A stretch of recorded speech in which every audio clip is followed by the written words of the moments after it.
What is going on, everybody? Welcome back to the channel. Aftersound here, bringing you Splinterlands content every single day. We also stream right here on this channel every Tuesday, Thursday, and Sunday morning, so come by and say hello. All right, guys. Well, we have an official proposal from Yaba Matt about this recent, I guess, solution that he's proposing for addressing bot farms in wild format. So we got way more details. I think it's actually fantastic, and we're going to jump through it. I'm not going to read this entire thing to you, and I don't know if you can vote on it yet. I checked the website, but it doesn't seem like it's up there yet.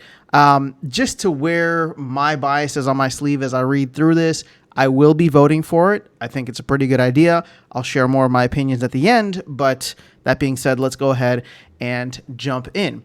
So he gives a little bit of a summary first, saying the ability to earn rewards indefinitely and at scale without ongoing additional investment into the ecosystem, and he basically calling out bot farms in wild, causes significant issues for the game. Namely, bot farms play in wild and can earn rewards indefinitely without needing to purchase or rent more cards. This creates a large drain on all assets and restricts the type of rewards that can be provided in the game due to fear of them being exploited by the bot farms. This also causes wild format to be easy, and he puts that in quotes, because players are matched up against a large number of bots with low-level cards, and then this encourages more players to switch to wild from modern to get easier rewards, which makes modern even more difficult and causes a negative spiral. I am one of those, right? I'm playing in wild because it's easier for me to get more rewards. Now, not SPS rewards, but game rewards, meaning glint. So that's, he's definitely spot on with that analysis. So he references the previous proposal for collection power, which had passed, but says that he believes that this is a better solution that he wants to propose.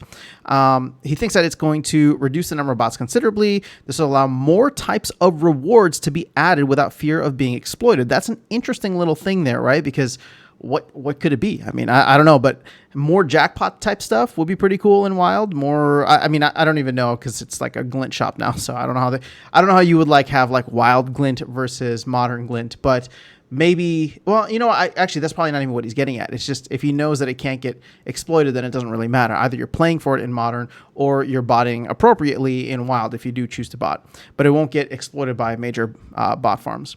So that also means players will no longer be able to constantly battle against bot accounts with low-level cards. This will encourage players to move back to modern to avoid the new cost. That will make modern easier.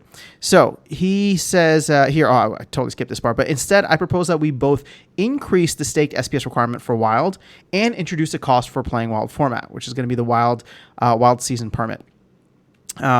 So let's go down to the full description here again. I don't want to read this whole thing to you, but he does say, please note, if this proposal, meaning his proposal now, gets implemented and still fails to adequately address the problem, then the original proposal, the one for collection power, linked above, can still be implemented instead of, or in addition to this one in the future.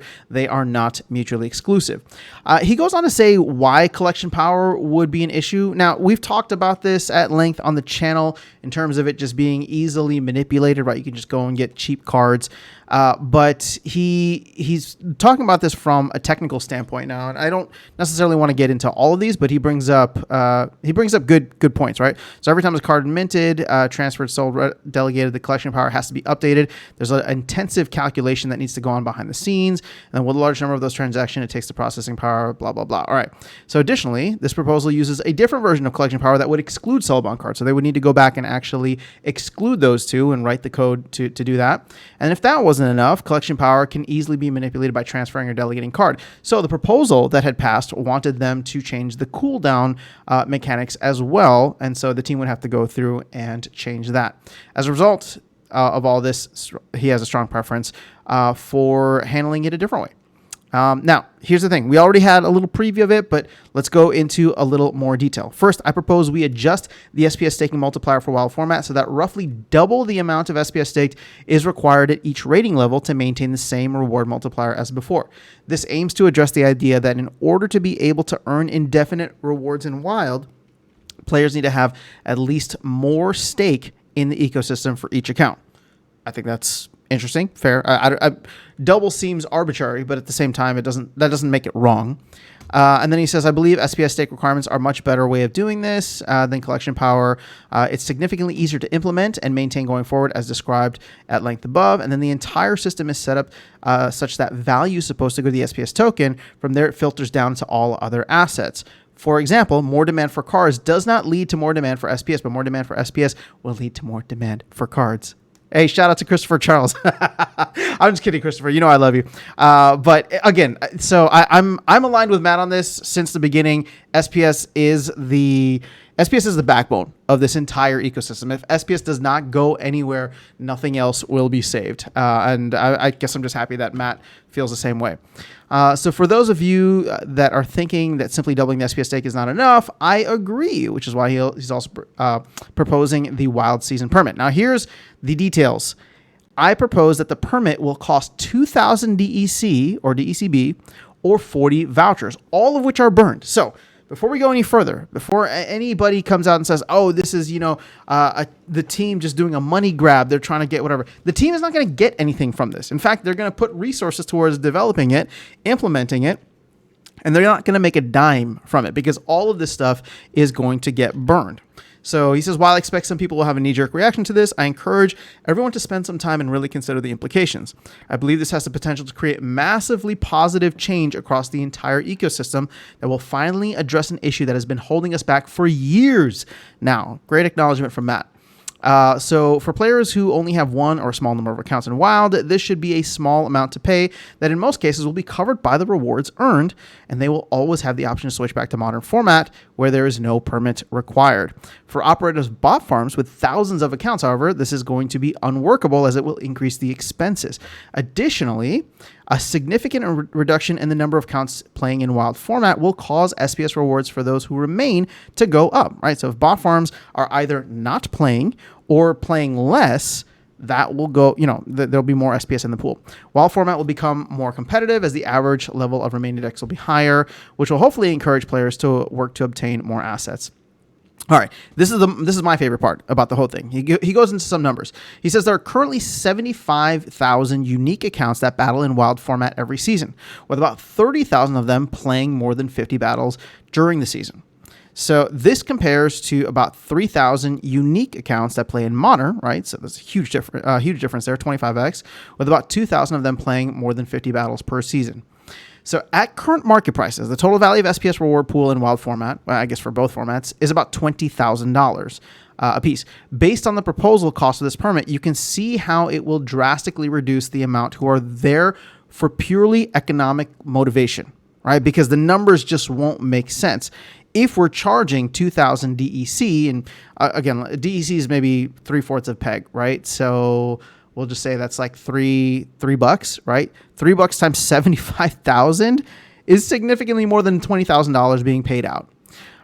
So here, additionally, if even relatively a small percentage of the Wild format players move over to Modern, then that can drastically increase the number of players there, most of which will have lower level decks, which are sorely needed. He's talking about Modern format, and that'll be less players in Wild, which will increase actually the earnings in Wild. This is the best part. It is important to also consider that even if 20% of the current accounts that play in Wild, so 20% of that 75,000, and stay in Wild and purchase the season permit, that would lead to roughly 30 million DEC or 600,000 vouchers being burned every season. Now, I want to put that in context for you guys. The voucher specifically, because seasons are roughly 15 days apiece. You take 600,000 vouchers divided by 15. Divided by 15 days. That's 40,000 vouchers per day. Hey, wait a second. That's 40. Oh, sorry, it's 40,000 vouchers, which would mean we would be burning that much every day. It'd be insane. So I think my math is right there. Yeah, 600,000. So essentially we'd be covering whatever we mint every day burned for vouchers every season. That's what I'm trying to get at here. On the DEC side, what is this? Roughly 30 million, so 60 million per month. That's 720 million DEC, right? If vouchers go up to whatever their intended peg is, or the soft peg, which would be about 5 cents. So it would be fantastic for either of these if people play. Now, I want to be realistic about this, though, because I know Matt has a very high number here of 75,000 unique accounts that battle in Wild format every season. I think I'm not saying that he's wrong. I'm not saying that those numbers are incorrect.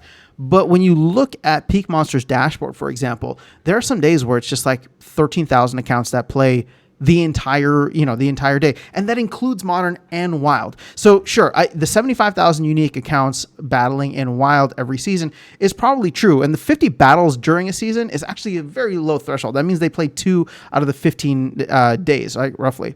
So again, either those accounts are going to drop out, and therefore the battles associated with them, which actually wouldn't be that high if they're only doing like 50 battles per season, would be gone as well, and that would increase the numbers. But to say that we would get 15,000 people buying this thing, 15,000 accounts buying it every month, I think is a stretch. So while these numbers look awesome, I'd have to wait and see what this would actually look like, because whenever there's like a major change over the past 2.5 years, we have seen the daily active accounts drop significantly. And my guess is this proposal, which is primarily and very much so, on the nose targeting bot farms, they'll probably consolidate even further at that point, which means we wouldn't have that many accounts playing, which means we wouldn't have that many people paying. But either way, we'll see how it ends up working out. And then last part here, I'm glad that he entered this in. Some people have asked whether this is something that actually requires a governance vote. Since it's a proposal related to Splinterlands, the game, and not SPS, it does not require a governance vote, and it's ultimately up to the team to decide. But they're putting it up because they want to get additional feedback. They want to see what the stake-weighted voting is like. They want to get voting from comments. And of course, Matt says he's going to be discussing this on the town hall that is coming tomorrow. So keep that in mind. Bring your questions, and this should be a good one. Now, I'll go through and just give final thoughts on this before we close out the video. I am very much in favor of this. I know people are going to look at it and say, oh my gosh, they're just reducing the earnings. And you're not wrong, right? You're not wrong. I very much empathize with you. But as I've been saying on this channel for a very long time, right? My approach to Splinterlands is very much as a game. And if the charge for me to have the convenience of botting or playing in Wild, right, forever is, what is it, $4 a month with DEC at PEG? I mean, less when DEC is not at PEG. It's $4 a month for me to play in Wild, a lot of which is going to be paid for because of the fact that I get vouchers already. So, hey, win there. That would mean I'd be selling less vouchers, right? I'd be using those vouchers to actually cover my Wild season costs. But if I look at that, like $4 a month, that's like nothing for the amount of like entertainment that I get. I pay way more for have paid way more for other games or other forms of entertainment in the past. And, Splinterlands is still something that's very much front of mind. I spend a lot of time, obviously, here chatting with you guys. I play the game every single day, right? It's just crazy that I still do play the game every day and find it fun and frustrating and all the things that come with playing a game. So I'm very much in favor of it, although I'd be curious to know what other folks who are either, vehemently against it have to say, as well as those who are kind of on the fence and would like to see, a tweak here or there, what you guys have to say. So let me know your thoughts in the comments below, but I will be voting for this, and I do hope that it does get implemented sooner rather than later. Now, granted, given the timing here, we're already towards the end of May. This is just going into proposal now, and, I would assume pre-proposal now and then proposals, that's 2 weeks. My guess is the earliest we would see this would be the second season in June, right? So the second half of June, whenever that pops up. But that would be like the most optimistic. If anything, I don't know what the development time frame for something like this would look like, or if I would assume they'd probably be getting started on it if they're wanting to implement some version of it, whether or not the community votes for it.